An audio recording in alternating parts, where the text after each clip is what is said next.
What is going on, guys? Murky here, and in today's video I will be building the $530 budget gaming computer that kills consoles for 2017. Now let's try and smash 15 likes on this video, and everybody go check out my Twitter if you guys want to stay updated on all of my things and whatever.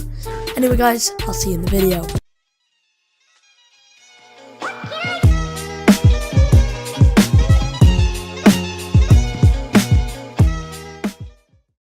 This thing kills consoles. I mean, if you guys are looking to get away from a console, or switching from a PS4, or switching from an Xbox One, or just getting into gaming in general, this PC that I've built is awesome. Now, if you're not looking to put in like $2,000, you're totally dedicated to gaming PC, or like you just want a PC that'll play games whenever you need it to. You don't have a super high budget, want it to do like your school homework, just the all-around console-killing gaming computer I've built. So let's jump right into it. For the CPU, I chose an AMD FX 6300, clocked at the stock speeds of 3.5 GHz and a 6-core Vishir processor. The reason I picked this processor is because it is old. It comes in at a nice $94, and it is just an overall great processor. It lasted so long when I had it. It's 4 years old now, and it is still running every game. Now, it's not going to run every single game at ultra 4K settings, but it'll get the job done at 1080p, 60 FPS on medium to high settings. But everybody knows when you get an AMD processor, you do not stick with the stock cooler. So for the CPU cooler, I decided to go with the Cooler Master Hyper 212 Evo because it is the cheapest cooler on the market. That is the best cooler on the market for the price. Coming in at $37, it is outstanding. It is quiet.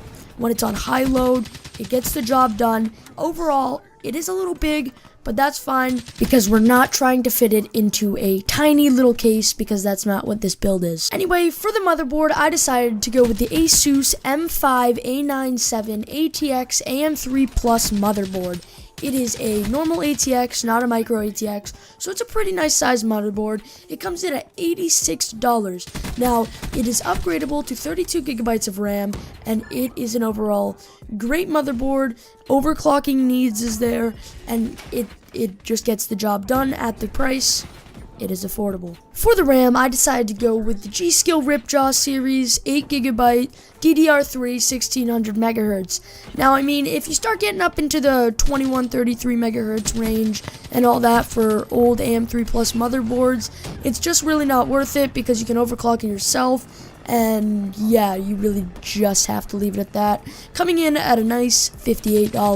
Now, I decided to go with no SSD in this build. It just ends up being overall too expensive, so I just decided to go with a regular hard drive.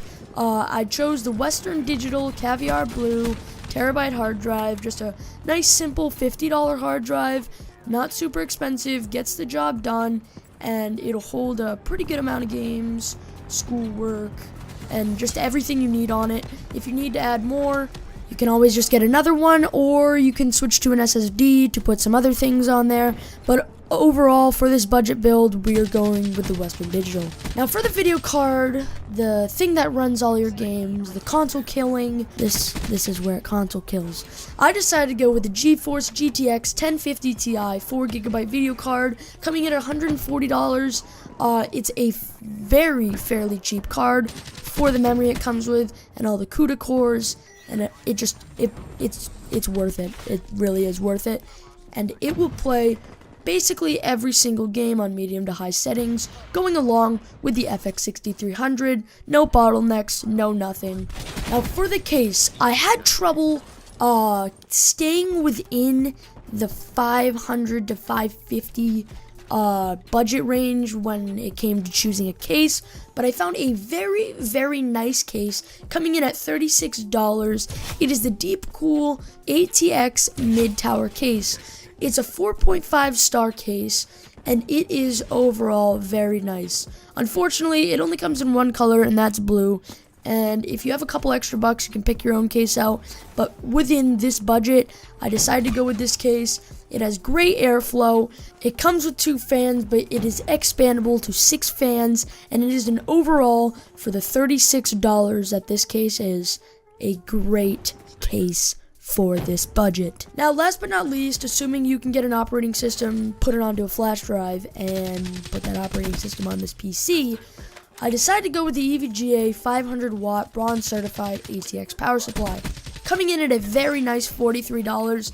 It is a great power supply. For a starting power supply, it'll run, but unfortunately with this power supply you won't be able to overclock. So if you are looking for an overclocking system, this isn't the one, unless you want to go and upgrade the power supply. But within this budget, we decided to go with this. Anyway, guys, if you did enjoy this type of video, I just wanted to try it. It's kind of fun making, actually. If you guys want to see more, just leave it in the comments below. And guys, I don't know how I feel about the forest. I don't know if I want to keep doing it. If you guys still want to see the forest, leave that in the comments below too. And I'll see you all in the next video. Peace.